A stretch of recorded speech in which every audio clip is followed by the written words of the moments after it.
My heart says Miami, but my head says Denver. Like that's a great feeling to go in somebody else's house in front of your fans, in front of all your teammates and all that stuff, where you supposed to have a home court advantage, and we come in here and kick y'all ass.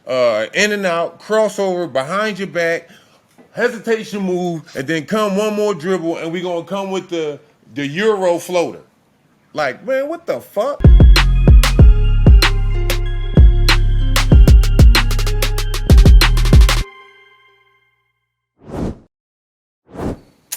Another day, another dollar. And you know what, Wab? It makes me wanna holla. I was worried about you there for a second. That was a little hezzy. You got me to bite that. I was like, wait, is he about to change this up? A full year of going to it. But that's the man, Rasheed Wallace. I'm Rob Perez, Worldwide Wob. Another episode of That's What Sheed Said. Much to discuss today. NBA Finals are set. Game 7 in the Eastern Conference, a historic one, has come to a close.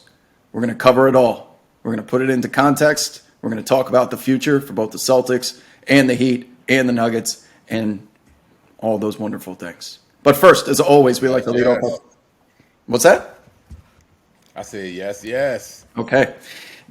As always, we like to lead off our show by taking Sheed back to a moment in time.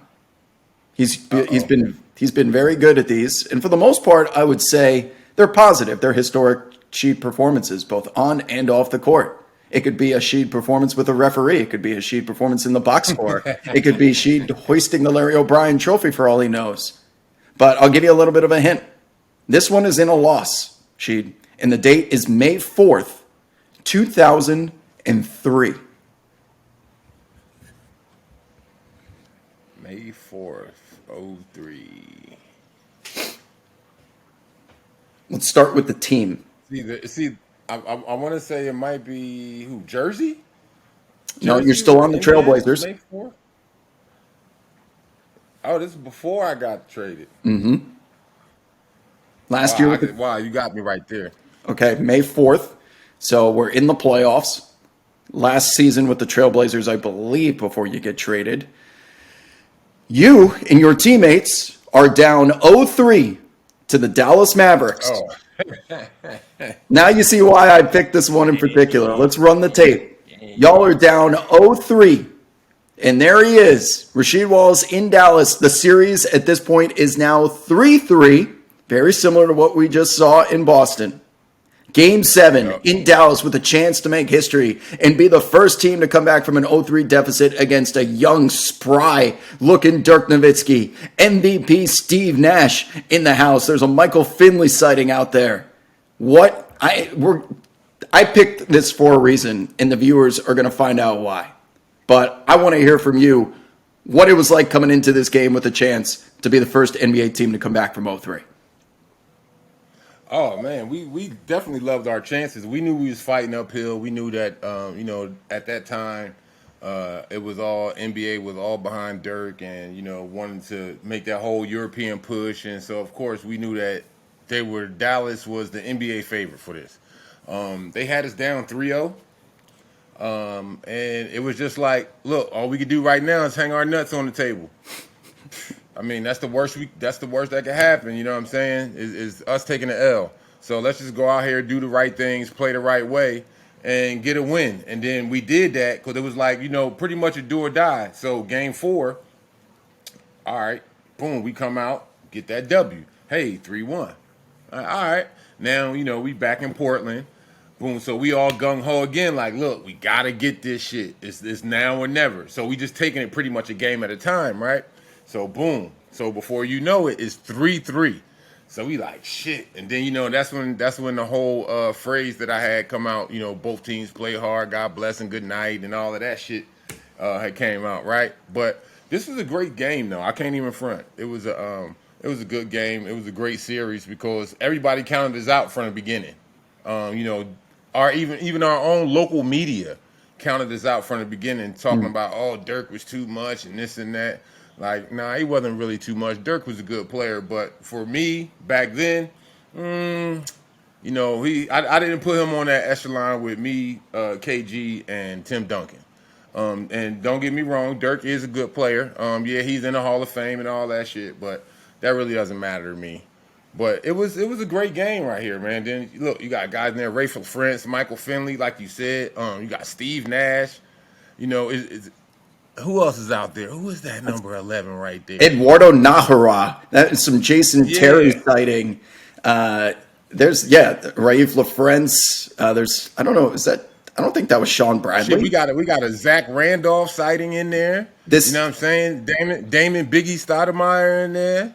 Bonzi. Yeah, this is a hell of a game right there. Is that Rube Patterson right there? Mm-hmm. Yeah, it was a good game, man. All of your Trailblazers favorites from these years are on the floor trying to create history. And if I'm not mistaken, you guys might be the last team that was down 0-3 to come back and tie it at 3-8. I looked it up the other day, and I forgot if there was a team between you guys and what the Boston Celtics just did in this series against the Miami Heat. But this one was different because your Game 7 was on the road in Dallas, right? So you came back and you still had to take care of business on the road against a team that had a better seeding and was favored against you. And I chose this one for a reason. And it's because I want to continue the conversation and have you almost correlate, parallel, whatever term you want to use, the two, and just give us the mindset of what do you think the Boston Celtics were thinking after Derek White's miracle with 0.1 seconds left on the clock and the tap back, getting that to a Game 7 and going home as opposed to going on the road? You're human. You can't help but think about the possibility of making history. You want to stay level-headed and be professional. And you specifically have always talked about being great at doing that. And I'm sure your teammates are as well. But you're on a flight. Everyone's got to be like super happy. Like, we can do this. We can do this. Again, that's natural. But you're the only person that I know that I can speak to about this, because you're not only a former NBA player, but you've been in the same exact situation, man. So I want to know what the flight from from Portland to Dallas was like before the game. How preparation changes. Did you feel like you found something in the scouting report and that you wanted to exploit? Do you come in with a different game plan because it's a Game 7? Take me through that and just kind of educate the audience here on what it's like to be on the side of the comeback. Well, of course, it was great to get that win at home in that Game 6 in Portland. You celebrated for about 5 minutes. But then, in all reality, like, okay, now comes the tough part. The easy part is over. Look, winning the last 3 games, that's the easy part. So now here comes the tough part. Playing Game 7 on the road. And again, we were going into that game, of course, not heavily favored. Dallas was. But our whole game plan, it pretty much stayed the same, stay aggressive. And we have to make guys earn the shots. For that year, I think Dirk was tearing the league up for a minute, but because Cass was leaving them open. Like, damn, how the fuck are you gonna leave Dirk open? He can shoot. So, but our main thing was like, look, let's make every shot tough for him. You know what I'm saying? Can't give him no open threes. Steve Nash, I'd rather let him dribble the ball around 50 fucking times because he got the shot clock, opposed to him taking wide open threes because Steve Nash can shoot as well. So. Our whole thing was like, look, let's stay defensive focused. We got to rebound. Every rebound, we can't allow them to get that second and third shot. And at that time, Eduardo Nahara, that was his thing. He was like Anderson Varejao for Dallas. That energy player. I'm going around. I'm going to trap. I'm tipping all the basketballs out. I'm trying to grab all the rebounds. He knew his niche on that team. So we knew that we were for an uphill battle. And we came up a little bit short, but, man, it was still a hell of a game. Like I said before, everybody counted us out from the beginning. They was like, oh, it's going to be a sweep or 4-1. Like, nah. I was actually proud of our guys, and we came back and we fought. You know what I'm saying? We came up a little bit short, but, man, we fought. We didn't lay down with it. I don't know exactly what the switch was to flip it on for us to win those 3 games in a row, but damn, we almost made NBA history right there. You have discussed on this program in the past, or we've had a conversation about your preference of playing at home and on the road. And without doing that whole story about you're leaving the family, you're in a structured basketball only environment on the road, you don't have to worry about those real life things. You talked about some players just have this lust for taking the souls out of a fan base in front of their crowd. And you had an opportunity to do that in Dallas because the home fans are there. And last night, the Miami Heat, despite blowing a 3-0 lead, despite blowing their own perceived Game 7 at home in Game 6, there was still one left to play. And it seems like they have a bunch of guys, one specifically, that just thrives off of toxicity and that sentiment of ruining people's days in another city. Yes. So when you go to a Game 7, the public perception amongst fans, Sheed, is Game 6 is Miami's Game 7. If they don't win at home, they're going to get roasted up there in Boston because they're home. They get to go back home and where it's comfortable. But two things come into play here. What we just discussed and how some players prefer to play on the road because of that toxic factor. You're in front of these fans that come into a Game 7 with this just euphoric sensation. And this is an outlier situation again because Boston was the better seeded team. They have the opportunity to play at home. How many times in 3-0 is it the team that's favored in the series wins the first three and then ends up blowing it? They're up 3 for a reason. Very rarely is the team that's the overwhelming favorite go down 0-3. The 3-0s are always the 1 versus the 8 seed in the first round, the 2 versus the 7. So those 150 examples, I'm going to guess that a majority of them are that particular scenario. Now, the outliers are like the Celtics versus the Heat in the finals. They're down 0-3. They're 1-4 favorites going into it. They get the opportunity of playing Game 7 at home. You got the fans, once again, that are excited. We saw them in Game 5 and how they delivered. And in this Game 7, they're coming into it, and you're saying the Miami Heat are going to have to weather the storm. Well, guess what? When Jason Tatum went down and rolled his ankle there a little bit, all of that euphoric energy went from we're at home, we're about to make history, into, oh shit, really quickly. And that oh shit energy, Sheed, that you have discussed is contagious. I know you can sense it, right? When that crowd's starting to turn and they get nervous and then the players feel the nervous energy, you can see it in their eyes, I assume, right? And do you think Miami... It's like blood in the water for a shark. And it seems like to me that when the Celtics fans realize that Jason Tatum is banged up and the Heat get out to a double-digit lead, that maybe home court advantage in Game 7 wasn't as much as a guarantee as we thought. As we thought, yep. So I guess my question to you is, can you sense in a Game 7 or just in general when a crowd, it could be an elimination game on the road, do you as a player know and understand and have the ability to comprehend on the fly that, oh, they don't believe it, so I know y'all don't believe it? There has to be a time in which you knew this shit's over because you don't believe anymore. Oh yeah, definitely.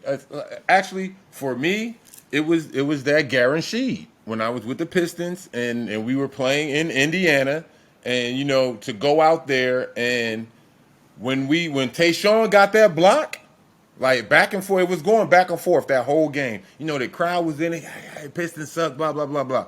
But when Tayshaun got that block, that deflated that whole gym. You hear me? Like you felt it. Like you felt that energy. Like, oh, like that was our chance right there. Like, oh, Pistons was so close to being, you know, out of here, because that would have made it a pivotal, you know, swing in that series.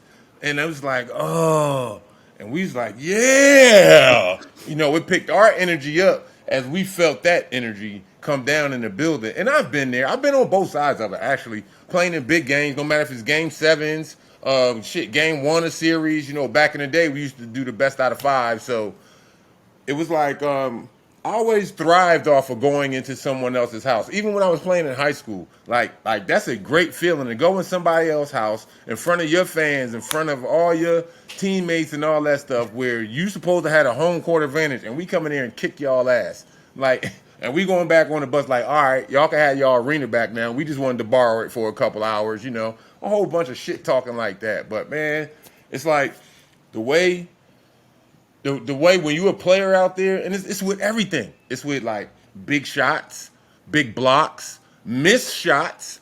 You feel that energy. It's a roller coaster ride for them fans because it's like, okay, we saw Boston come out and they hit a couple shots and they fans woo, swinging towels and everything. Then all right, Miami got a couple stops and they made a couple buckets. Now it was like, like all right, y'all, come on. You as you said, that nervous tension feeling is in the stadium, in the air, and then you hit a couple more buckets. Then it's like shit. So now you're gonna get it from both sides. You're gonna get it from the fans and with them players because now you're not playing so loosey-goosey.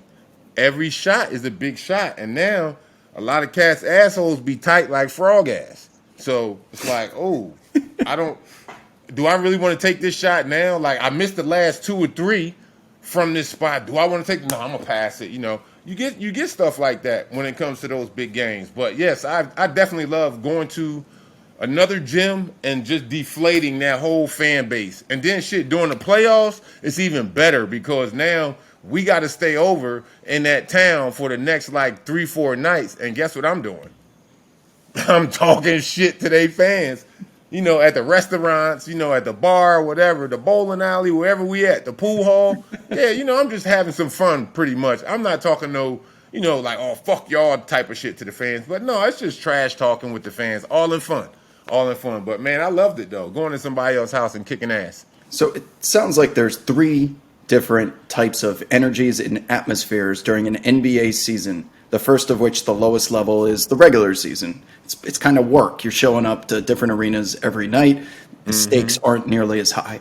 The second type of atmosphere or energy is the playoffs, which is almost a different sport than the regular season. It's played with different intensity. There's more on the line. Yep. Obvious. But then the third and highest form of difficulty, the final boss, is Game 7. Is it fair to say that Game 7 is even different than the rest of the playoffs because of that frog butt you're talking about? Or do you see it more as it's just another game in the series? And I'd like to provide a little bit of context here because Boston last night, Sheed, 84 points scored in the year 2023 in a Game 7. Tell me, how does that happen with a team that much talent?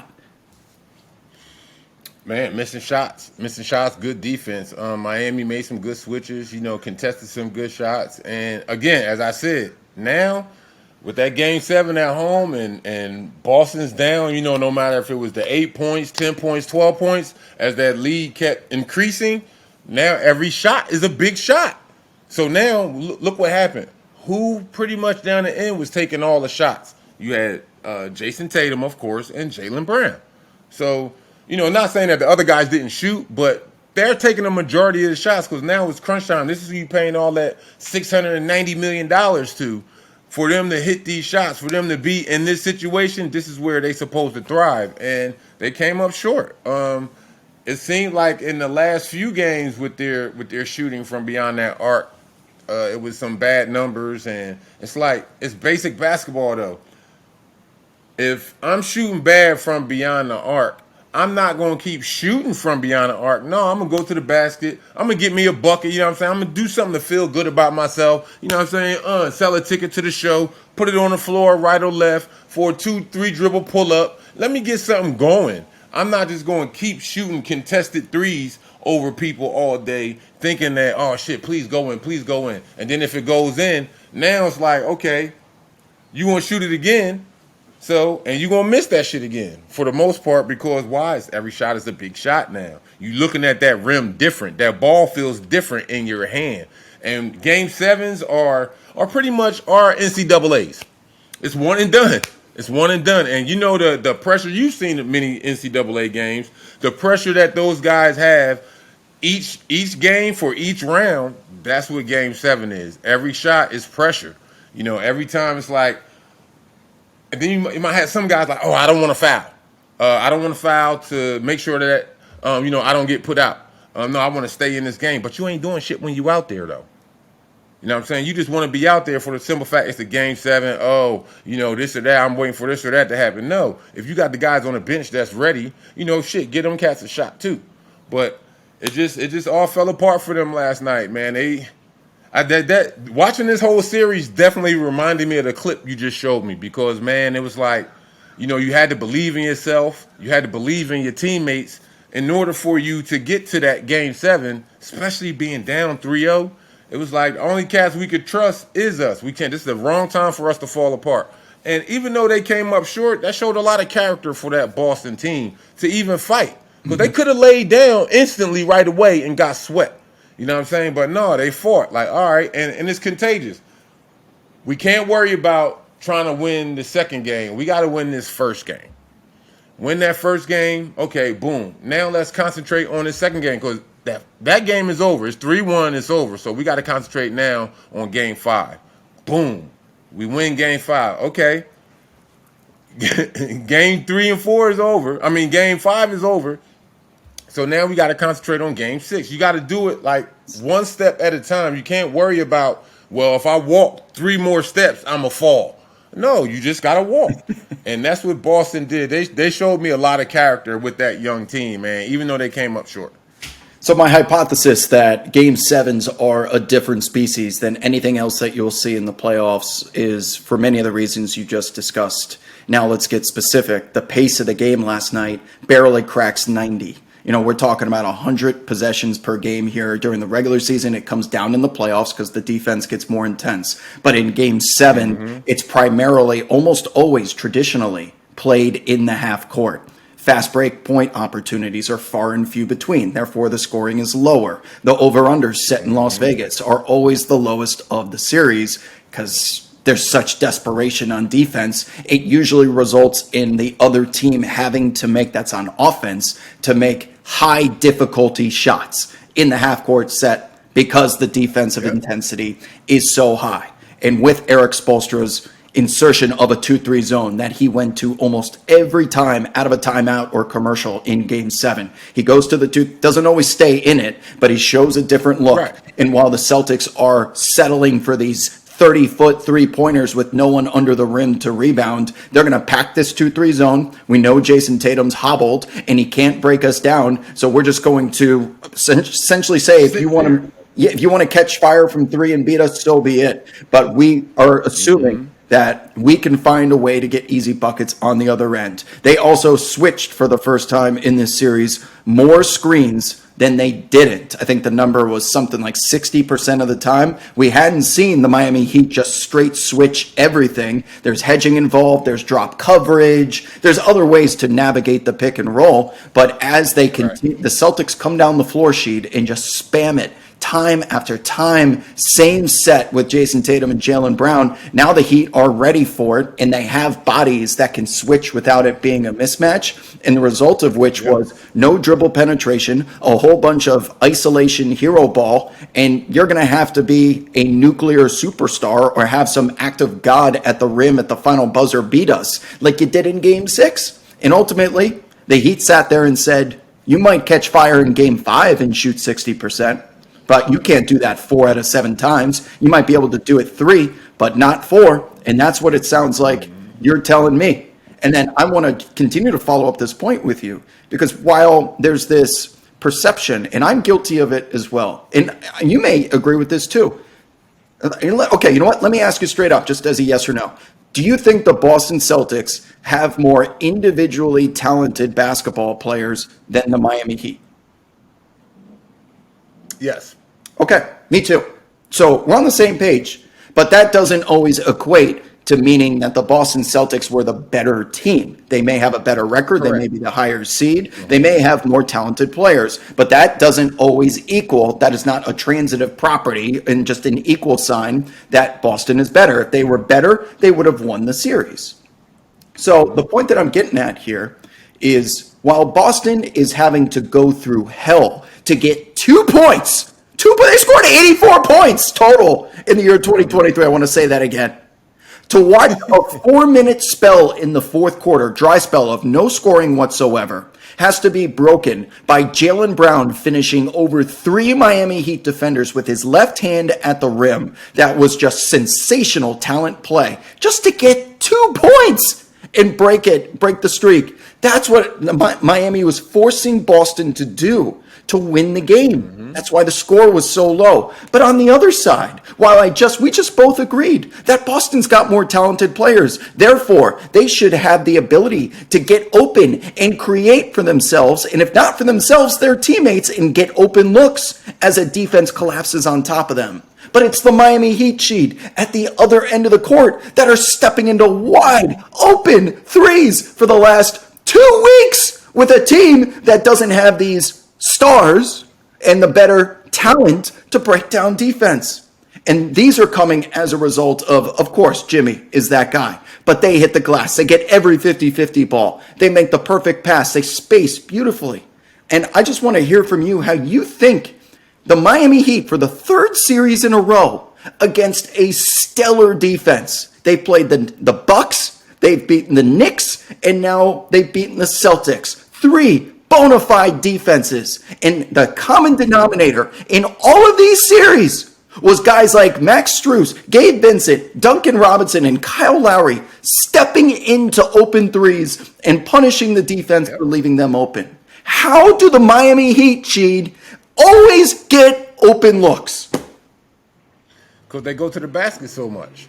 You know, they're playing basic basketball. Look, if you notice, I don't have no stats in front of me, but I'm pretty sure the Miami Heat might be like within the last 10 in the league as far as 3-point shots attempted. Now, I ain't even talking about made. I'm talking about attempted. Because, one, it's not their style. It goes back to what I said a few shows ago. You know, they've got a culture down there in Miami. And their culture in Miami isn't really offense. It's defense. So they're not going to go like a whole lot of these other teams doing now, just jacking up threes and wasted possessions.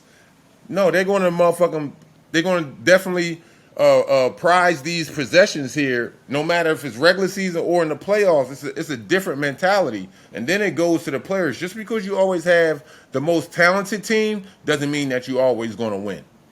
Because now, in just this case, yes, we both agreed that Boston has more individual talented players, but this is not an individual game, especially now in the playoffs. It's a team game. Miami plays more team defense. As you said, Jaylen Brown getting to the rim. It's 3 guys at the rim. Every time Jason Tatum try to boogie and try to get to the hole, he's being met and banged up with 2-3 bodies. You know what I'm saying? So they're used to that help defense. Look, we're going to give you the open shot. You ain't going to get this layup. You ain't going to get this inside game to get started because y'all struggling from the outside. And they know they were struggling. Miami knew Boston was struggling to shoot. That's why they kept going to that 2-3 or that 3-2, you know what I'm saying, matchup zone right there. And with the whole switching game, I think that was just, making changes. Boston wasn't expecting it because they know how Miami, they're going to show on the pick and rolls, try to get under or over. So they wasn't expecting them to switch. So now when they did switch, okay, that's a whole nother step back out. And now I got to try to, break it down and all that shit more with a million dribbles and shit to shoot what? A contested 3 or to make a 9-1-1 pass to a guy for a contested shot. So Miami played it simple. Look, Jimmy Butler, he ain't the greatest 3-point shooter. He knows that. He can make them, but he knows that. What does he do? South Beach Gym, he going to get to that bucket. Bam, he going to get to that bucket. Kyle Lowry, in his own way, he can still get to that bucket, and that's great leadership from him out there on that floor because he's already a champion.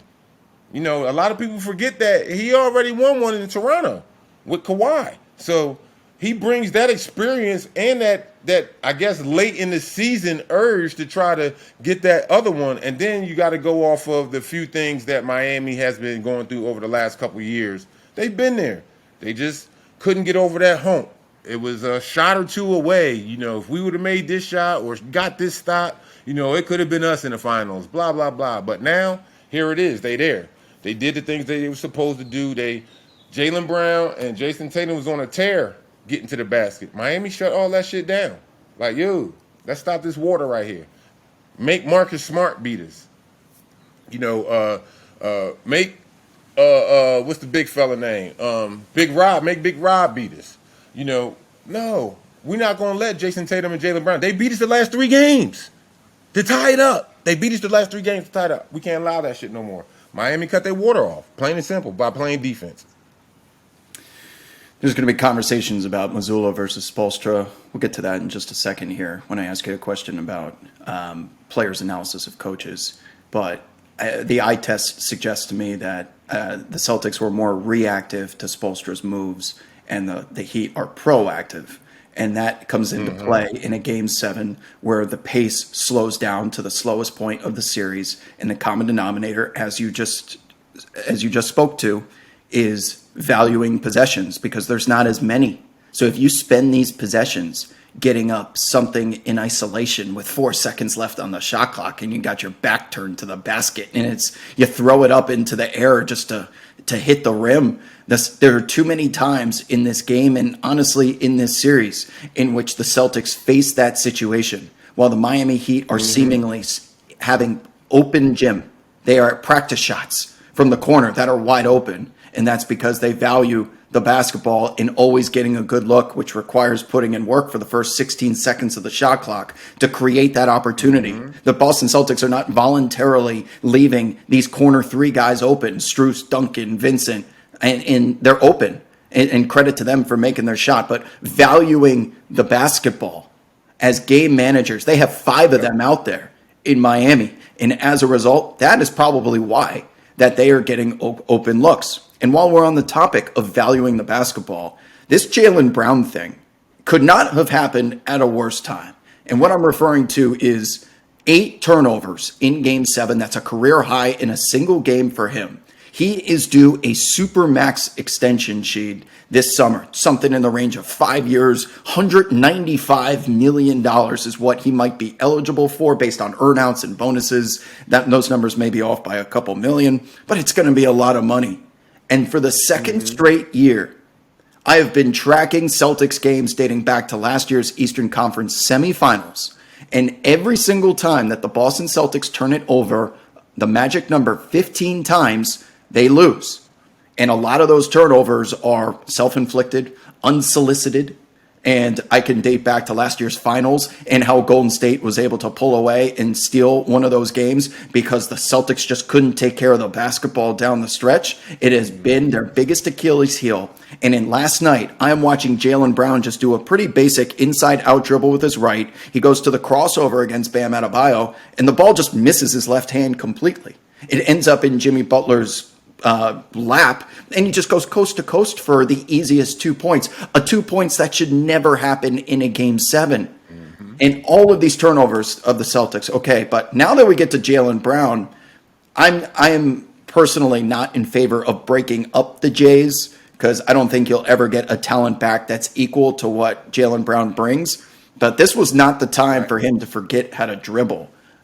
Do we take it for granted? Because these guys' handle is so tight and so perfect that it's a very human thing to miss your hand when you're trying to do some crazy shit with the basketball. But I'm trying to put it into words. Do you have any thoughts on trying to explain this phenomenon that is Jaylen Brown's inability to hold the basketball down the stretch of games and ultimately it burning the Celtics and being a detriment on their title hopes?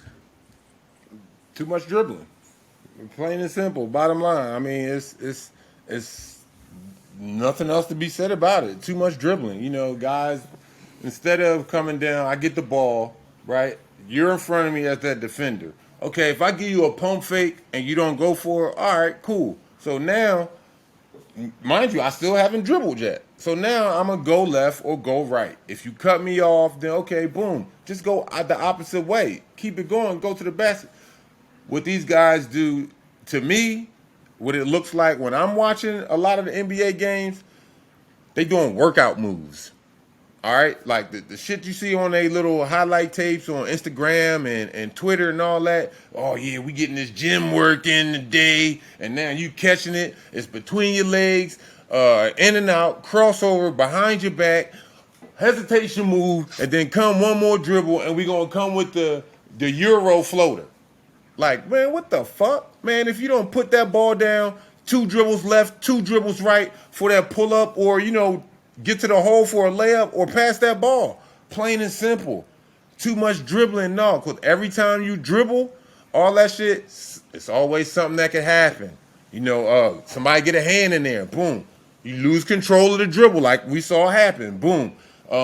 You miss a good cutter because now you in your bag and trying to do your shit. You missed a guy cutting wide open, and now you trying to hit him late, turnover. No, keep that shit simple. Yo, give me the ball, pump fake. If he don't go for it, on the floor left, on the floor right, you going for the layup, the pass, or the jump shot. Bottom line. If he would have did that, I guarantee you, it probably would have been more of a positive outcome. Instead of, all right, let me back out. I'm backing it out. And now I'm coming at you. I'm chopping my feet and in and out and doing all, man. Hey, pass the ball. Give me the ball. Shit, shoot the ball, man. Because now you fucking up offensive rebounds because you in your bag. No. That shit irks me. But shoot the regular jump shot.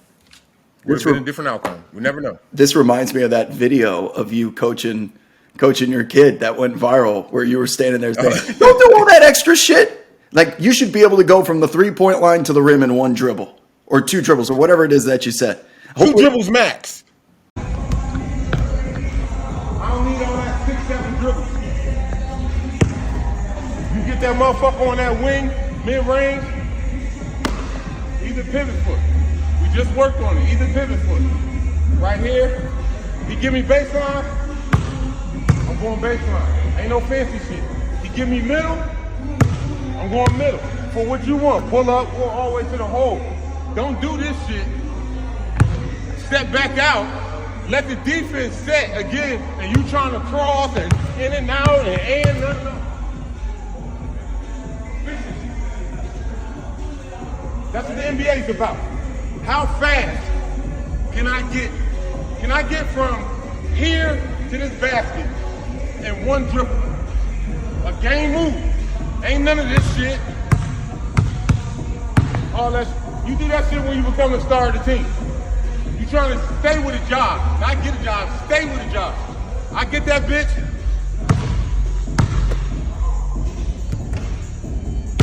Middle, looking at him on my hip, raise it. Oh, fuck that funny shit. Can I get, when you in game mode, can you get from that 3-point line to the basket in 1 dribble? When you in game mode, can you get from that end to that end in 4 dribbles? Everything you do is going to have to be a faster, slower speed. So you're going to have to haul ass in between.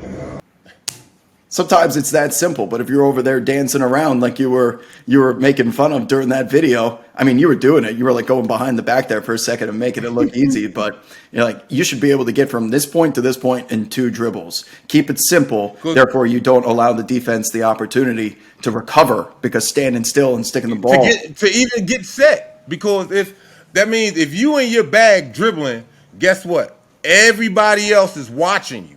You're not seeing your players in the corners or cutting. Us as the defense, we focused on you. Like, man, yeah, we going to let this motherfucker dribble this shot clock out and throw this bullshit shot up. Go ahead. You can dribble out there all day. You can give me your whole bag. Pass the ball. Plain and simple. And anytime the ball sticks does allow, if you've rotated it around the perimeter, the defense can now recover, and then it's 1 versus everyone staring at you.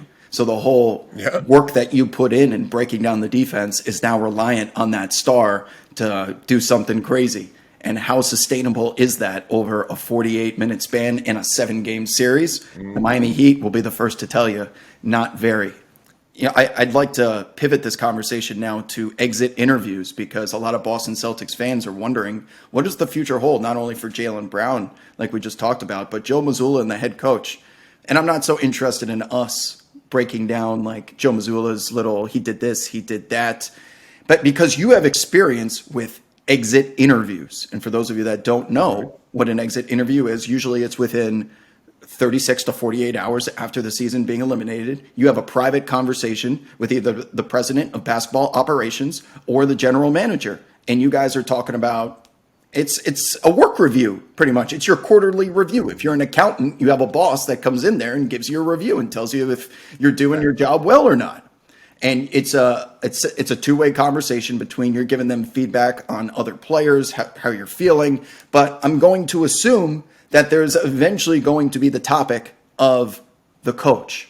And this in particular, Brad Stevens is going to talk to Jason Tatum.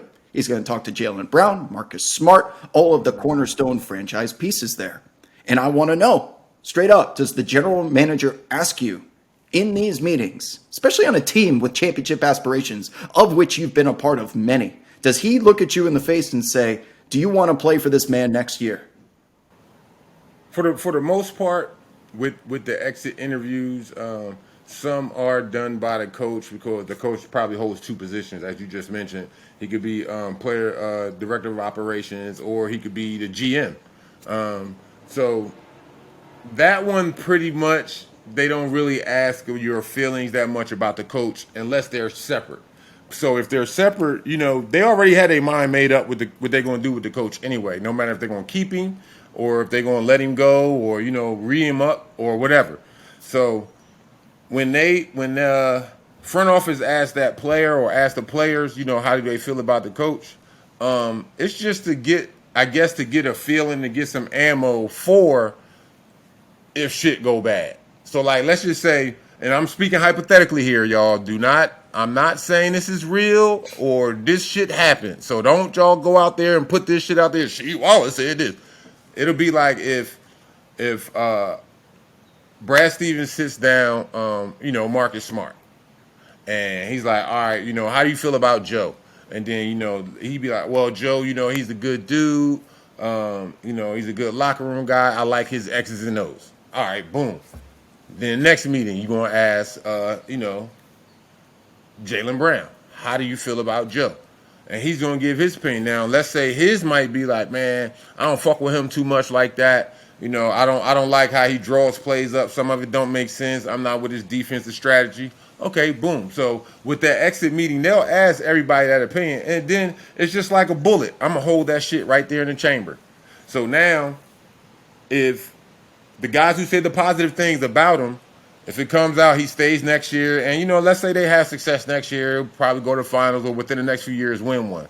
Okay, so now it's like, all right, what they said about him was true. I like the way he did this, did that. But if it goes south, then you're going to use that same ammo from what the guy said in that exit meeting. Like, yeah, they said he wasn't shit. He don't make changes. His X's and O's is ass and blah, blah, blah. So now it's really on that management as far as, again, what they want to do with that bullet, because that's all it is. They already know exactly what they're going to do with that coach before your meeting. And the exit meetings for most, when you're talking about, players that are coming back next year, you talking with that coach or that GM like, look, maybe I know I could have did more, or, I could have averaged rebounds more, this or that. And then you're like, well, what do you think that we need? They'll ask you sometimes your opinion on what do you think the team needs for us to get over the hump. Well, we need a perimeter guy, a good point guard, blah, blah, blah, whatever it is the team may need. That's pretty much on a daily how more of the exit meeting goes. As far as when I was in the league, ain't no telling what them shit's like now, because, you got so many different types of characters in the league. Mm-hmm. But the exit meeting is just, like you said, it's just like that quarterly meeting. If you're that accountant, hey, you got to report this to your boss. So that's what that is. And what we're going to work on in the summer. When we come back for training camp, and, what are your thoughts or how you feel about us going into next season? Those are pretty much like the general topics when you talk at exit meetings. Interesting. Okay. So I wouldn't have guessed that a decision is likely made even before that these exit interviews occur. However, would you say, in your opinion, as a player, a fan of the game, and just having knowledge of how the business of the NBA works, is there anything that triumphs the status of the coach's relationship with the locker room? Meaning, if he's lost the locker room, can he be retained if he's the greatest X's and O's coach in the world? Or does your relationship with the players matter more than everything? No, if he's a good coach and his X's and O's is good, then I mean, shit, I gotta keep him. And then it's on the players, again. Hey, you might not like everybody at your job right now. Shit, people that's out there watching, you might not like the guy that's in the cubicle next to you, but guess what? That's just not stopping you from coming there doing your job. Yeah, I played for coaches that I didn't like, but guess what? It didn't stop me from coming in there and playing them games. So, you still got to be, again, what I always like to say, be professional. So if the X's and O's are there, you know what I'm saying, then you're pretty much talking about, okay, we might need a couple more pieces here and there to get over that hump. But it's hard to let a good X's and O's coaches go. Why I think that the dynamic of the exit meeting and the value of things like chemistry in the locker room is worth significantly more than a good X's and O's coach now is the way that the CBA has exploded and blossomed in how much the players are making and how players just can't be fired, right? You can waive them, but there's salary cap implications there. So it feels like, just to me, on a natural business standpoint, that more times than not, the general manager and the president of basketball operations, if it's not Eric Spoelstra in the Miami Heat, just naturally has to side more with appeasing the players because there's less ramifications for firing a coach. Yeah, you got to write them a check, but you don't lose that ability to go out there and sign a coach to another number because his salary is not part of the salary cap. If you keep a coach and he's lost the locker room and you keep that coach because he's Mike D'Antoni with 7 seconds or less, 8 seconds or less, or whatever, but the players don't like doing it, then the X's and O's may work, but you'll never get the retention from the players because they're the ones who have to go out there and execute the game plan. So as these players continue to make more and more money, we're talking about up to $60 million a year for Jaylen Brown. If Jaylen Brown comes in there and says, Joe Mazzulla's lost the locker room, and you're considering giving this guy a $200 million extension in which your salary cap is going to be affected for the next half decade, I'm just kind of throwing shit against the wall here, and I'm not saying that's true, but if that were the case, wouldn't you logically think that, well, we got to go with Jaylen on this one because we can't escape his contract. We can get rid of Joe, bring someone in, and try this again, even though it's probably not the most optimal. There's also business factors in there as well, and as those salaries go up, I think the locker room chemistry becomes more and more important for that reason alone. And by the way, there's a story sheet of, they didn't name the players, but I remember reporting about how a certain Miami Heat squad went into the equivalent of an exit interview and told Pat Riley that they don't want to play for Eric Spoelstra anymore. And he said, don't you ever come into my office and me trying to mutiny against my head coach again. So there's a dynamic of front office guys being their own little fraternity, I guess, the same way that the players are, that I'm responsible for hiring that man and executing the vision that I have as a front office executive. So these are always interesting to me. And I think we take it for granted with someone like yourself that's willing to go out there and just, you know what, I may not like you, but if we are winning, I'm going to go out here and do my job. I wish everyone was like that because life would be a lot easier, but it's not. Especially, it feels like there's more divas today than there were back in your day.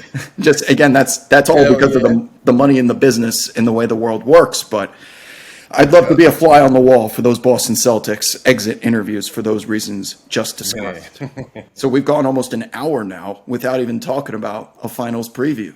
And we've been very vocal, you specifically, about Nikola Jokic and the Denver Nuggets needing to see it proven in the playoffs. They have done that. They are massive favorites. We're talking almost 1-4. Once again, Miami faces an uphill battle with the odds makers in being a long shot to win this series for the fourth straight time, it feels like. So, with the exception of the Knicks. Finals prediction. What do you got? Give me who in how many games, who the MVP of the finals will be, and how they get there. That's tough because it's two things. It's tough for two reasons. One, I'm a guy who always like to go with the underdogs. But in this case, they're so far the underdogs. And it'll be hard to really see them come out on top. My heart says Miami, but my head says Denver. And reason being, of course, Joker. I don't think Miami has anyone that can match up with Joker. And in my opinion, don't be surprised if you guys see a little bit of Udonis Haslem for this series too, because reason being has that championship experience, and he brings that toughness to that team that they're going to need for this series to play against Joker. Because I'm not saying that Bam can't do it, but Bam is for sure, we know, is going to need help. Because Joker's going to be inside outside with him, but Bam just got to keep it together. And again, try to slow him down. You're not going to be able to stop him, but I can at least try to make it hard for you, not to get these easy ass buckets and easy ass tip-ins. Then you talking about South Beach Jim, whose fucking determination is through the roof. You know, that young man wants to win this thing so bad. You can see it. You can see it in his heart and his play. Then you have on the other end a young upstart in Jamal Murray, you know, who tasted a little bit of that success during that bubble, and now, you know, he wants more. He feels as though that they're complete, they're injury free, you know, major injury free, I should say. Man. All right, so with saying all of that, Yeah. I'm a shit. Yeah, I'm gonna go with the underdogs. I'm gonna go with Miami. Wow. And either way, win or lose, I think Joker probably still will get the MVP. Wow. And here's the thing. As everything I said about the Joker before, here it is. Now it's the stage. Now's your time to prove it. If Joker goes on and wins this championship, it's nothing that myself and a lot of the other critics can say. You know what I'm saying? Because he's done it. You know, he's done it, good numbers in the regular season, and now he's finally, boom, won a championship. So if he wins it, you know, I think that'll be great for his resume. Of course. And then again, as I said, it shut all the critics up, you know, including myself. You know, and again, I'm not saying that Joker's a bad player, but now he's on that stage where, hey, you got to go get it. So it's either sink or swim. Keys to the series for me. First of all, Bam Adebayo has not really been tested by a true interior presence because they didn't have to play the Philadelphia 76ers. He's caught, yes, I know Giannis exists, but Brook Lopez is meant to stretch the floor. Mitchell Robinson, dominant around the rim, but he's not a give me the ball, clear out, let me cook this guy type of offensive player. Now you got Boston with Al Horford, who stretches the floor similarly to Brook Lopez. Robert Williams, a lot of Mitchell Robinson qualities. Now you've got a gargantuan human being that can play outside in. And I honestly, Sheed, I can't remember once in that series against the Celtics in which Bam Adebayo had to be taken out of the game due to foul trouble. At the end of the second quarter, he caught his third off of a second cheap foul, and that was the first time it hit me, and I was like, has he avoided foul trouble this entire series? Because without him, they have no safety net whatsoever. So can he stay on the floor against, he's an all-NBA defender. He's a little undersized compared to Jokic, and Jokic can beat you up around the rim.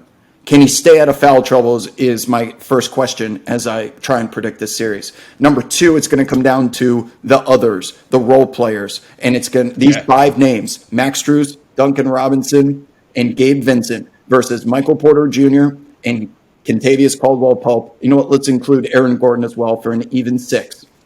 Those six guys, three from each team, are going to, in my opinion, shoot a combined 70 to 83s over the course of this series if it goes 6 games. A lot of those threes are going to be opportunities to punish a defense for breaking down and having to guard either Jimmy Butler and Bam or Jamal Murray and Jokic in a pick and roll that they're able to get into the paint. Can those names hit their threes at a clip higher than the three on the other side? And that is where the Miami Heat have made their money this postseason. And it will be up to those six players in my mind to have themselves a little bit of a shooting contest. I know they do other things. MPJ and KCP, great on defense. So is Gabe Vincent. I don't care about that. I'm going to be looking to which of the others are making the defenses pay. Because these 4 star players, Bam, Jimmy, Jamal Murray, and Jokic, have been so solid. They're a guarantee that you're not going to be able to stop them. But can Fact. Jokic play Bam off of the court by putting the referees to the test and involving him in so much physical interaction that they blow their whistle, whether it's fair or not? I haven't seen Bam or the referees tested by an interior creator like that. There's plenty of big guys, but not someone willing to take him off the dribble and challenge him at the rim. Will he be able to continue to do it successfully without fouling? Yes or no? Therefore, my pick, I will take Denver in 5 to counter you. We'll be on. Yeah, I think they're only going to get 1 game, and this is as flawless of a team as Miami will play this postseason. But I've made to look like an idiot for 3 straight series, and it's surely about to be 4. And you can be the first to rub it in. So that is our finals predictions officially. Before we go, I wanted to get your thoughts on your Philadelphia 76ers getting Nick Nurse replacing Glenn Rivers with. How we feeling?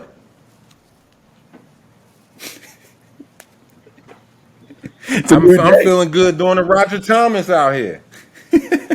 Yeah, no, I feel good with that one though. I think Nick Nurse is a solid coach. Of course, he's proven he came into Philly with that Toronto team, who, by the way, didn't have no center as well, and still won one. I feel positive about it. Now I can go back to cheering for my guys again. You know what I'm saying? Sideline and being at the games and stuff, because we got a better coach. We got a better coach. Would you like to? And I think with Nick Nurse being a little younger, he maybe can relate to the guys a little bit more, just a little bit more. Than Glenn. Yeah, than Glenn. I'm poking the bear here. I'm trying to create a moment. I can't stop thinking about when we talked about when I finally realized after one of the last shows why you wouldn't call him Doc. And the reason is because you say, I mean, it's nothing bad, but Philadelphia's got 1 doctor, right? It's the only one. It's the only one. All right. And it ain't Glenn. I'm not trying to get anyone in trouble. Maybe I am, but Dr. J, not Dr. G. All right, it's a new day. I'm a little concerned about Joel Embiid having to play 40-plus minutes in the regular season under a Nick Nurse system, but maybe he was only doing that in Toronto. He was running his guys like he was Tom Thibodeau. That's got to change because Joel can't handle that type of workload on a Tuesday night against the Houston Rockets. So we'll see where that goes from there. Let's wrap it up. Let's do Respect the Game. This is the portion of the program in which Rasheed educates us on a player, an era, a moment of which the audience may not be familiar with a little bit of an inside take and story. Without further ado, who is today's Respect the Game? Today's Respect the Game player in reference to our NBA Finals and our NBA Finals team. Today's Respect the Game player is Alonzo Mourning. Of the Miami Heat as director of player personnel. So here it is. He got a ring on the player side, and now possibly could get his first ring on the front office side of it as well. He was there for was he there during the LeBron days? Wasn't he? To some extent. Maybe he wasn't. I think more towards Zoe's end. Oh, okay. I think more towards the end of his career. Yeah, I'm curious if he was technically an employee at the time. He may have been, but he sure as hell feels like the heir to whenever Pat Riley's going to hang it up, that he'll take over. Oh, for sure. The Miami Heat culture reigns, if you will. He's practically been the consigliere and the Padawan to the great Pat Riley and all the things that he accomplished on the court, as well as is off of it in that front office and in the community, makes him today's Respect the Game. On that note, we have now concluded the conference finals. Believe it or not, this show that started at the beginning of the season is now into the finals. We will be here, as always, to discuss it. We'll see how Nikola Jokic does to affect Rasheed's opinion, see if we can get him to finally say, you're the man. He's got an opportunity to do it. I think I'm already there that he's the man, but he's got an opportunity to solidify himself as the best player in the world if he wins this finals and wins MVP in addition to 2 regular season MVPs. It's no longer a hot take to say he might be the best player in the world. That legacy, that title is available unanimously for you, Nikola Jokic. Sure. So for this episode of That's What She'd Said, that's Rasheed Wallace. I'm Rob Perez, Worldwide Wob. Appreciate you all taking an hour out of your day to join us, and we will see you next week and on the timeline. The finals brings back nostalgia. Yeah, see you guys next time.